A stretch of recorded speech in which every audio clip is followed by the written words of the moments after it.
Our next guest tonight is Dr. Paulina Piasecka, Director of the Terrorism Research Center at Collegium Civitas. Good evening. Good evening.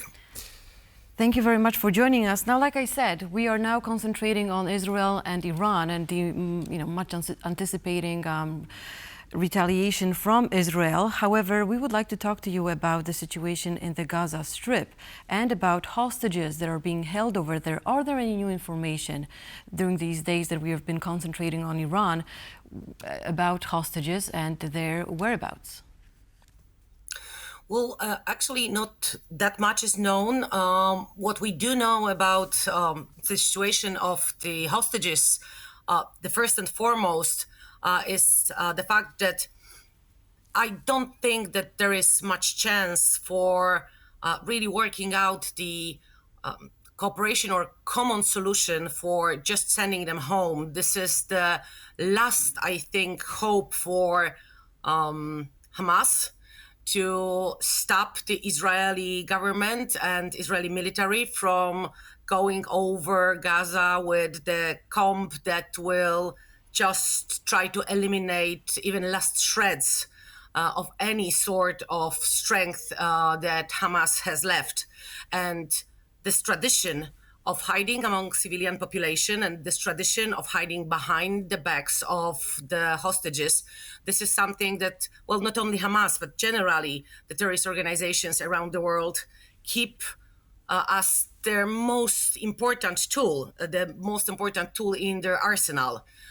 So while this is terrifying, I don't think that we can put too much hope into this situation, this particular aspect of this growing conflict being solved quite soon. Well, then let me ask you a different question. How close is Israel to full destruction of Hamas? Because the Israeli army claims that it's just the last bastion of Hamas right now. They are about to take. So the conflict should end pretty soon, right? That would probably be true if we really did believe that it's the Hamas members that are still in the Gaza Strip that are the ones that are directing the violence and that are actually behind the new attacks and the new surges of violence. We know perfectly well, unfortunately, that the people who have given orders for the October 7th attacks were the leaders of Hamas still hiding in Qatar. And so the idea that you can eliminate the terrorist organization by eliminating the members, the fighters per se, is a utopian idea. Terrorism thrives and terrorism survives because it's building upon the ideas of revenge. It's building upon the ideas of the issues, great and noble issues that unfortunately will always find the supporters and always will find the backers. And it thrives upon the process of radicalization that pushes people towards this belief that there are issues that are worth spilling blood over and that are worth dying over. So for as long as the issue at hand survives and the need for revenge survives and the need for justice, however it is subjectively described and objectively understood, I don't think we can really have a chance for eliminating terrorism, because if not the current fighters of Hamas, there will come, for example, foreign fighters. There will come backers from other countries. The violence itself and physical elimination of the current fighters, unfortunately, is not enough, and let me just add that followers of terrorists, that's one thing, and sponsors of it, that's a totally different thing. Without a huge inflow of money into Hamas, they wouldn't be able to perform any of the terrorist actions. But the violence also erupts in other places of the Holy Land, and I'd like to ask you about the situation of Palestinians in the West Bank and East Jerusalem. Well, unfortunately, with the conflicts like the conflict in the Middle East, the conflict in the places that is holy to three monotheistic religions being one of the most useful in the radicalization process, is a conflict, and it's a driver that unfortunately incites the violence that has almost no end. With the idea that Israel allowed itself to be attacked, and I'm not going to dive deep here into considerations whether or not it was foreseeable or it was not foreseeable. I mean, the attack of the October 7th.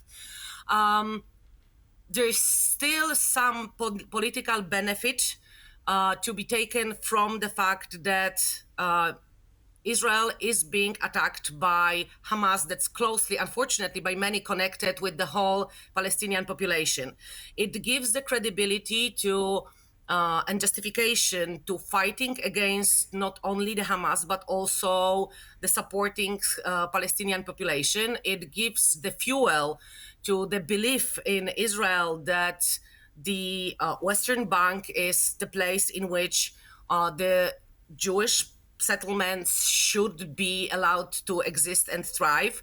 And so, unfortunately, the deeper this conflict goes and the smaller the idea and the smaller the hope for future cooperation is, the more, not advanced, the more fiery this hostility is going to become, and the more conflicts are going to be born. We are not witnessing the dying of the conflict. I think we're witnessing, and even if there was a hope for finishing those hostilities, as you've mentioned, there are other actors and there are other drivers who will not let those hostilities die, because but it's also, too but beneficial. let me interrupt you for a so many second. actors. But also, right Yep. now that we're seeing Iran attacking Israel, and now Israel might attack. We know it will attack Iran. We don't know when. Do you believe that U.S. and other European allies of Israel have leverage to say, you know, you have to stop this killing of innocent people in Gaza? And of course, as you said, some of them are supporting Hamas, but it doesn't mean they have to be killed. Yeah. But do you think European countries, or I would say Israelis' allies, have leverage right now over Netanyahu? See, the question, and this is a very good question that you're asking. There are experts who have already said that this is the situation that will show us clearly whether or not the U.S. Itself is a strategic partner to Israel, or maybe just the place from which to buy arms cheaply. And so the question whether or not we will be able, as the whole Western front, let's say, influence Israel, is a question not only of the military or economic maybe nature, but also political nature. The question is whether or not the Western allies will want to push for Israel to stop the hostilities or to stop Israel from retaliation. After the latest talks between Benjamin Netanyahu and David Cameron himself has said that Israel will make its own decisions, and it's obvious that it's going to push back. And so if the Western politicians believe that there's nothing to be done when it comes to the political will of Israel to react, they might stop themselves from pushing, as not to be seen the ones who are trying to do a thing and failed at doing a thing. Showing the world that you want to do something and are unable to do so is giving to the world or making the world a witness to your weakness. And so if there's really this determination in Israel, and we are fairly certain that Israel is going to attack, I don't know whether or not the political decision will be made to just keep quiet and not show the rest of the world that we don't have any influence over Israel. That's very, very interesting. And we have to keep in mind that in the United States, elections are coming up, so Biden has a lot on his plate as well. Well, it's a very complex topic, and I think this might be just a beginning of this huge conflict. Hopefully not, but I think it just might be. Ma'am, thank you very much for joining us tonight and explaining the situation to us. Thank you very much.